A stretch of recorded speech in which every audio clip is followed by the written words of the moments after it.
Well, hey, there you are. Sonia here. Welcome to Sonia's Sermonettes and Teachings. I've entitled this message, Taking God In for Questioning. Not that we can do it, but this is what people are doing. They're questioning, why God, why? Why have you not solved all our problems? Why have you not done more about the conditions of everything? Where are you at in this situation? Why have you not answered our prayers? Is question after question after question. But here's something to think about.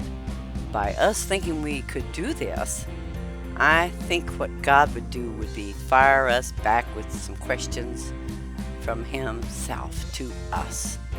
Why have you not accepted what I have already completed for you? And I've told you time and time again in the Word how it's brought about and what I have completed for you and done for you.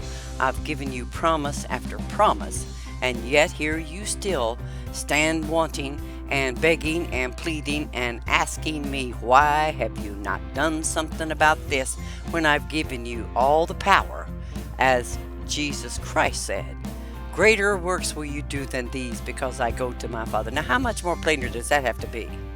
See, we're waiting on God, and God is actually waiting on us to rise up on the level that He has ordained for our lives, and we are not doing it. We're whining, we're crying, we're begging, which I can understand when people get devastated and in dire straits. But the way you're going to get something done is to accept the fact that God has already completed and done for you and I what needs to be done. All that we need to do is accept what God has done for us, taking a hold of your promises that He's given you. Do not try to question God.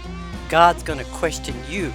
You say, well, He put us here. Yes, He did, and He made a way for you after we made a big mistake in the garden. He cleared the path, He made the way. But yet we want to stand and say, it's all God's fault.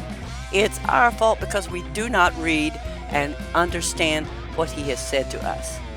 Now, the prophet that He took to the valley of the dry bones, what did God say to do? He said, speak to him, speak life into them. The man that was sitting on the roadside, the blind man, why did Jesus ask him, what do you want me to do for you? Do you think He didn't know already what needed to be done? Of course He did. What He wanted that blind man to do and what He wants us to do is speak it out what you want and claim it to be done, knowing the source of power that God has given unto each of us, and yet we have not activated. We are acting like we're hopeless and helpless. The blind man said, I want to see. And you know what he did? Now, when the water was turned into wine, they had the people fill up the jugs actually with water. You know what made that happen? The miracle was that the fact that those people believed what He said and they filled up those water jugs, that was a course of action that was taken that brought it about. We've got to put this power that God's given us into action. We've got to stop whining, begging, pleading, and just start believing it is and has already been done for us. I'll be back.